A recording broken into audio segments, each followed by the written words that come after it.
तो वेलकम भाई लोग, कैसे हैं आप सभी लोग। और एक खास बात, वीडियो की शुरुआत होने से पहले जिन लोगों ने चैनल को सब्सक्राइब नहीं किया वो पहले जाओ और सब्सक्राइब कर लो। इसके बदले में मैं भगवान से ये दुआ करूंगा कि जिन लोगों को भी शादी नहीं हुई है उसकी शादी जल्दी से हो जाए, और जिन लोगों की हो चुकी है उन सभी की बीवियां उसे छोड़कर यहाँ से निकलने। अभी भाई लोग एक थोड़ी सी थ्रिलर वाली बात बता दूं तो एक जेल के अंदर थोड़ा सा खजाना है, करोड़ों अरबों रुपए का। आपको उसे चुराना है, आप जेल में पहुंच गए, जेल से खजाना चुरा भी लिया, लेकिन उस जेल से आप बाहर कैसे निकलोगे। कहानी की शुरुआत होती है हम एक ज़ेंग नाम के बंदे को देखते हैं भाई लोग, और ये एक फिल्म राइटर था। इसका यह सपना था कि वो अपनी लिखी हुई फिल्म को एक दिन वो जरूर बनाएगा, लेकिन उसमें बहुत सारे पैसे लगते थे और इसके पास ये फिलहाल में पैसे थे नहीं। एक दिन ज़ेन अपने प्रोड्यूसर से मिलने पहुंच गया अपनी ऑफिस में, जहां पर वो उसके लिए काम करता था, लेकिन वहां पर वो देखता है कि वो सारा प्रोड्यूसर किसी और राइटर की धुलाई कर रहा है, क्योंकि उसने सही वक्त पर अपने टाइम पर स्क्रिप्ट नहीं बनाई थी। ज़ेन उसे कहता है कि मुझे 1 महीना और भी चाहिए राइटिंग करने में, लेकिन प्रोड्यूसर उसे कहता है कि सारा बावड़ी 1 महीना नहीं, 4 दिन में तुझे स्क्रिप्ट कंप्लीट करके मुझे देनी पड़ेगी, वरना मैंने तुझे जो भी पैसे दिए इस फिल्म को लिखने के लिए वो सारे मुझे वापस लौटा देना बावली आइटम। अभी यहाँ पर भाई लोग ज़ेन था बेचारा बावली कम बकलोल आइटम, वो एक गरीब था, इसके पास उतने पैसे नहीं थे कि वो प्रोड्यूसर का पैसा वापस चुका सके। घर पर जाकर भाई लोग ज़ेन बुरी तरह से टेंशन में आ चुका था और ढेर सारी बियर पीने लगा था। बियर पीते पीते उसे पास में एक बॉक्स मिला था, जिसके अंदर से उसके दादाजी की एक पुरानी किताब मिली थी, जिसके अंदर से एक पुराना नक्शा मिला था। तो भाई लोग अभी यहाँ से गंभीर बातें शुरू होती है। अरे जाओ यार, पहले सब्सक्राइब कर लो, जिनकी शादी नहीं हो जाएगी तेनू लेके मैं जाऊंगी, मैंने लेके मैं जाऊंगी। ज़ेन भाई लोग पूरी तरह से नशे में था, इसलिए वो वहाँ पर लेटर नहीं पढ़ पाता। उसकी आग लग जाती है और उसे एक सपने में अपने दादाजी दिखाई देते हैं, और दादाजी ज़ेन को कहता है कि मैंने अपना पुश्तैनी सोना पहले वाली प्रॉपर्टी पर दबा कर रखा था, लेकिन वो प्रॉपर्टी गवर्नमेंट के हाथों में चली गई थी, और उन सभी लोगों ने वहाँ पर एक बहुत बड़ा जेल खड़ा कर दिया था। कुछ घंटों के बाद ज़ेन की आंखें खुल गई और उसे वो नक्शा दिखाई दिया जिसका सपने में दादाजी ने जिक्र किया था। उसके साथ उसे एक सोने का बिस्किट भी मिला था। उसने जेल के नक्शे को और अपने दादाजी के नक्शे को कंपेयर किया तो दोनों नक्शे भाई लोग यहाँ पर सेम टू सेम ही थे। ज़ेन ने यहाँ पर भाई लोग ठान लिया था कि वो अपने बुढ़ाऊ दादा का सोना किसी भी तरह से उस जेल से निकाल कर ही रहेगा। जेल में जाने के लिए उसने अपने पड़ोसी का लैपटॉप चुरा लिया था और उसे नीचे फेंक दिया था। इस छोटे मोटे बवाल की वजह से भाई लोग ज़ेन को सीधा जेल के अंदर डायरेक्ट डाल दिया गया। वहाँ पर वो देखता है कि क्रेब नाम का एक कैदी है जिसका कई लोग मिलकर बर्थडे मना रहे हैं। क्रेब ज़ेन के पास आता है और उसे गले लगा लेता है। वो उसे कहता है कि एक ज़माने में मेरा भी एक दोस्त था ज़ेन नाम का, और तेरा भी नाम ज़ेन है, इसीलिए तुझे जेल में कोई भी टच नहीं करेगा, तेरी पूरी की पूरी जिम्मेदारी मेरी। ज़ेन भाई लोग जेल में ऐसे ही घूमने लगा क्योंकि वो वहाँ पर बरगद का पेड़ ढूंढ रहा था जिसे वो मिल भी चुका था, और उसके पास एक कुआं था जिसके अंदर ये ढेर सारा सोना उसके दादाजी ने दफन किया हुआ था। लेकिन तभी वहाँ पर पहुँच जाता है बूढ़ा अंकल, जो कि ज़ेन को कहता है कि जेल में 2 ग्रुप है और तुम्हें किसी ना किसी ग्रुप में ऐड होना ही होगा, वरना तो तेरे वाट लगा देंगे। ये बावली कम बकलोल आइटम है। जेल में 2 ग्रुप में से भाई लोग एक ग्रुप था क्रेब का, जो कि थोड़े से सही ठीक ठाक बंदे थे और जेल में शांति बनाकर रखते थे। दूसरी ओर वह बावली आइटम थी जिसका ग्रुप के लीडर का नाम था टाइगर। वो बूढ़ा अंकल ज़ेन को कहते हैं कि एक बार तुम जेल के वार्डन से भिड़ जाना, लेकिन इस साले क्रेब से कभी मत भिड़ना, ये पुंगी बजा देंगे रे तेरी। बातचीत चल ही रही थी भाई लोग, और टाइगर के आदमी वहाँ पर पहुँच जाते हैं। वो ज़ेन को और कई नए कैदी को सीधा टाइगर के पास लेकर चले जाते हैं। वहाँ पर वो उन सभी लोगों पर दबाव डालते हैं कि तुम सभी लोग हमारी गैंग में शामिल हो जाओ। जो भी कोई मना करता है तो उसकी वहाँ का वहीं भाई लोग बुरी तरह से वाट लगाने लगते हैं ये सारे लोग। ज़ेन को उस बूढ़ा अंकल की बातें याद थी, इसलिए वो टाइगर की गैंग में शामिल होने के लिए राजी हो जाता है। टाइगर का भाई लोग एक रूल था कि जो भी उसकी गैंग में शामिल होता नया बंदा, उसे टाइगर की थूकी हुई चाय पीनी पड़ती बावले की। इसलिए वहाँ पर यह सारी कालाकांडी हो रही थी। अब बारी आती है ज़ेन की, तभी क्रेब और उसकी गैंग वहाँ पर पहुँच जाती है। क्रेब डायरेक्ट टाइगर को कहता है कि ज़ेन मेरे साथ मेरे कमरे में रहता है, इसलिए ये मेरी गैंग का हिस्सा है, इस पर तुम ज़्यादा दबाव नहीं डाल सकते। टाइगर क्रेब को कहता है कि साले ज़ेन की ज़िंदगी तो मैं नर्क बना कर रख दूंगा। अगले दिन भाई लोग जैन खाना खा रहा था, तभी टाइगर वहां पर पहुंच जाता है और उसके खाने में कॉकरोचेस मिला देता है। लेकिन अहम वक्त पर वहां पर क्रेब और उसकी गैंग पहुंच जाती है और दोनों गैंग में हो जाती है अब थोड़ी सी पिटात बवाल वाली। उसके अगले दिन भाई लोग जैन को वहां पर साफ सफाई का काम मिला हुआ था। काम के बहाने जैन वहां पर ढूंढ रहा था कि किसी भी तरह से वो पुराने वाले कुएं को ढूंढ निकाले, लेकिन बहुत कोशिशों के बावजूद भी उसे वो कुआं नहीं मिला था जिसके अंदर ढेर सारा सोना दफन हुआ था। कुछ देर बाद जेल को पता चला कि जेल को बनाकर तोड़कर वापिस से बनाया गया हुआ है और जेल का नया नक्शा फाइल रूम में है। वो वहाँ पर थोड़ा सा सोच विचार कर रहा था, लेकिन तभी टाइगर और उसके आदमी वहाँ पर पहुँच जाते हैं और जैन को पूरी तरह से मारने पीटने लगते हैं। भाई लोग शाम हो चुकी थी, थोड़ा सा वक्त भी बीत चुका था, लेकिन जैन अभी भी अपनी सेल में नहीं आया था। इसलिए क्रेब डायरेक्ट टाइगर के पास जाता है और उसे कहता है कि साला बावला मेरा दोस्त कहाँ पर है। टाइगर उसे कहता है कि उसे ढूंढने के लिए तुझे मेरी थुकी हुई चाय पीनी पड़ेगी। अभी बेचारा क्रेब के पास भी भाई लोग कोई और रास्ता नहीं था, वो उस साले की थुकी हुई चाय को पी लेता है और इतनी ढेर सारी बेइज्जती करने के बाद भाई लोग टाइगर उसे कहता है कि वो कूड़ेदानी में पड़ा है। क्रेब और उसके आदमी तुरंत वहां पर पहुंच जाते हैं और एम टाइम पर जैन को बचा लेते हैं, यानी कि यहाँ पर जैन बच चुका था हमारा क्रेब की वजह से। क्रेब अपने दोस्त जैन को यहाँ पर कहता है कि तू साले चिंता मत कर, हम उन टाइगर वाले को बुरे तरह से मारपीट शुरू कर देंगे। थोड़ी ही देर में भाई लोग वहाँ पर उन दोनों गैंग के बीच मारपीट शुरू हो जाती है और जैन मौका देखकर वहाँ पर एक गार्ड था जिसके पास से वो फाइल रूम की चाबी चुरा लेता है। भगदड़ के चक्कर में तुरंत जैन फाइल रूम के पास जाता है और जैसे ही वो रूम खुले उससे पहले वहाँ पर टाइगर और उसके आदमी पहुँच जाते हैं और वहाँ पर हो जाता है बड़ा सा बवाल।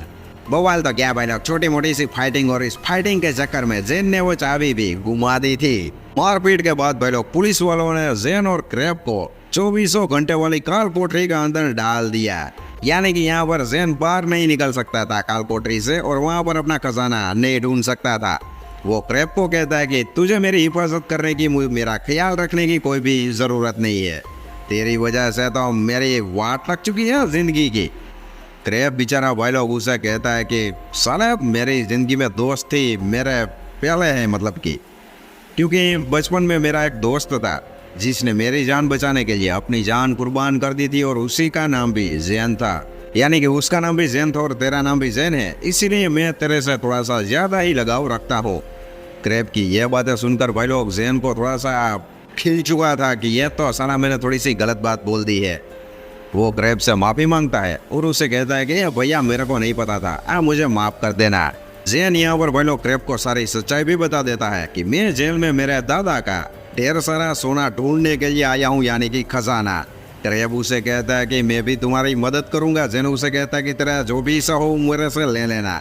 क्रेब उसे कहता है कि मुझे कोई भी हिस्सा नहीं चाहिए क्योंकि मैं अपने दोस्तों के पास से कोई भी चीज़ नहीं लेता, मैं उन सभी लोगों की मैं फिक्रे से मदद ही करता हूँ। प्लान के मुताबिक भाई लोग इन दोनों ने वहाँ पर एक गार्ड मौजूद था जिसके ऊपर थोड़ा सा खुजली वाला पाउडर छिड़का और पाउडर की वजह से वो गार्ड थोड़ा सा जख्मी हो चुका था और उसे तुरंत इमरजेंसी रूम में दाखिल करवा दिया गया था। उसके बाद जैन ने उस गार्ड की यूनिफॉर्म पहनी और वो दोनों तुरंत फाइल रूम में पहुंच गए जहां से उन दोनों को वो जेल का नया नक्शा भी मिल चुका था। नक्शा देखकर भाई लोग ये दोनों अपनी सही जगह पर पहुंच चुके थे। वहां पर सामने की ओर दीवार थी और जैन को अच्छे से पता था कि इस दीवार के पीछे ही उसके दादाजी का ढेर सारा सोना करोड़ों अरबों रुपए का मौजूद है। वो दोनों इस दीवार को तोड़ डालते हैं और जैन वहां पर अंदर जाकर अपने दादा का सोना ढूंढने लगता है। ढेर सारा वक्त और कई घंटे बीत चुके थे भाई लोग, लेकिन अभी भी जैन को और क्रेब को जैन के दादाजी का सोना वहां पर नहीं मिला था। जैन आखिर में थोड़ा सा हार मानने लगता है क्योंकि उसे लग रहा था कि उसे पहले वहां पर किसी ने उस सोने को चुरा लिया है। वो वहां से जाने लगता है, लेकिन क्रेब वहां पर एक लकड़ी का टुकड़ा देखता है। अहम वक्त पर वो उसे टच करता है तो पीछे की साइड से एक अरमाली खुलती है जिसके अंदर 100 सोने का बिस्किट थे, यानी कि करोड़ों का माल था भाई लोग। यहाँ पर जैन ने भाई लोग एक बिस्किट उठाया और अपने दोस्त क्रेब को दिया, लेकिन क्रेब ने उसे कहा कि ये सभी तुम्हारे दादाजी का है, यानी कि तुम्हारा, मुझे कुछ भी नहीं चाहिए रे बच्चे। इसके बाद ये दोनों सोना ऊपर लेकर आ गए और जेल से कैसे ये सारा सोना बाहर निकाला जाए उसकी तरकीब वहां पर बैठे बैठे लगाने लगे। जैन 22 तारीख को रिहा होने वाला था, इसलिए 22 तारीख के आने में थोड़े से दिन, कुछ दिनों की देरी थी, इसलिए ये दोनों उस सारे सोने को तेजाब की बाल्टी के अंदर छुपा डालते हैं तेजाब भाई लोग कितना भी हो, लेकिन वो सोने का कुछ भी नहीं बिगाड़ सकता। अगले दिन भाई लोग टाइगर ने इन दोनों पर हमला कर दिया और वहाँ पर ढेर सारी हाथापाई शुरू हो गई। हाथापाई के बीच वो सारा सोना टाइगर के हाथों में लग चुका था। लेकिन तभी वहाँ पर अचानक जेल के गार्ड्स भी पहुंच जाते हैं, एंट्री ले लेते हैं। वहाँ पर गार्ड्स वहाँ पर कुछ देख पाते उससे पहले इन तीनों ने वहाँ पर सिचुएशन को हैंडल कर लिया था। गार्ड को टाइगर कहता है कि इन दोनों का थोड़ा सा पैर फिसल गया था, इसलिए मैं उन दोनों की मदद कर रहा था।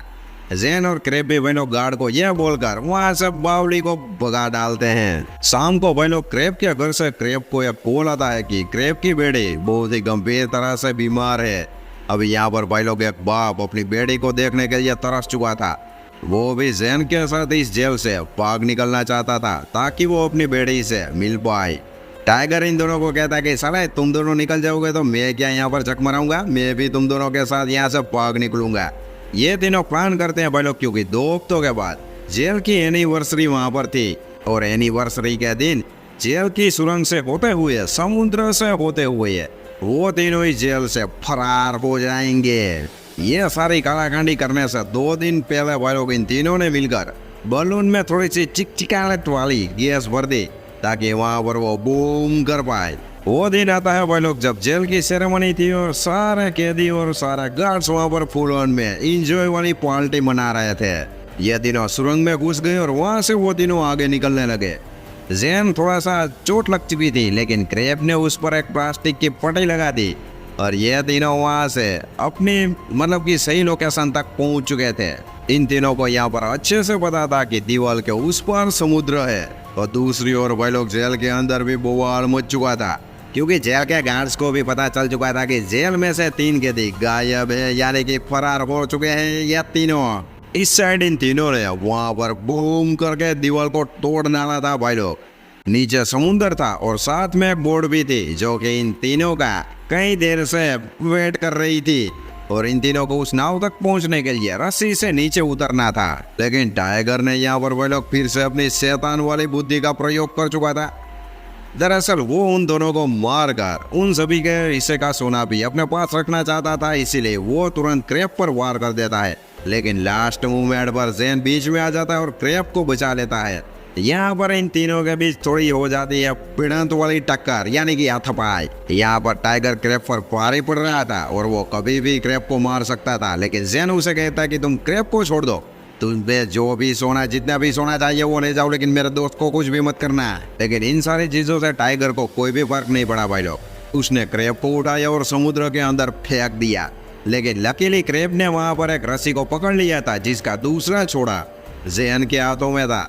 और यहाँ पर यह बावली कम बकरोल टाइगर इन दोनों को टॉर्चर करके इन दोनों का पुरअन मजा ले रहा था। लेकिन इन्हीं सारे चक्कर के बीच क्रेप किसी भी तरह से ऊपर पहुंच चुका था और टाइगर को खींचकर उसे नीचे समुद्र में धकेल दिया था। और टाइगर के साथ भाई लोग पूरा सोना भी समुद्र के अंदर गिर चुका था। जैन ने किसी भी तरह से उस रस्सी को खींचकर अपने दोस्त क्रेप की जान बचा ली थी भाई लोग। लेकिन अहम वक्त पर वहां पर पुलिस वाले पहुंच जाते हैं और ये दोनों बेचारे उन सभी के सामने अपने आप को सरेंडर कर देते हैं। यानी कि इन दोनों के पास तो और कोई रास्ता भी नहीं था भाई लोग, ये यहाँ से भाग भी नहीं सकते थे। 15 दिनों के बाद भाई लोग क्रेप को वहाँ का जेलर बताता है कि तुम्हारी बच्ची का ऑपरेशन सही सलामत ठीक से हो चुका है, तुम कभी भी पैरोल पर जाकर अपनी बेटी से मिल सकते हो। साथ ही में जेलर जैन को भी कहता है कि जो नीचे सोना पड़ा हुआ था वो सारा हमने इकट्ठा कर लिया और सरकार ने उसका मालिक तुम्हें जाहिर किया, यानी कि वो तुम्हारे दादाजी का था, इसलिए उसके मालिक तुम हो। और तुम 20 दिनों के बाद अपनी सजा खत्म करने के बाद अपने घर पर जाकर पूरे सोना करना भाई लोग। और इसी के साथ यहाँ पर मूवी की एंडिंग हो जाती है। कि ऐसी लगी यह मूवी अपने भाई को बताना कमेंट में, और मैं मिलता हूँ अगली वीडियो में। तब तक के लिए जय हिंद जय भारत।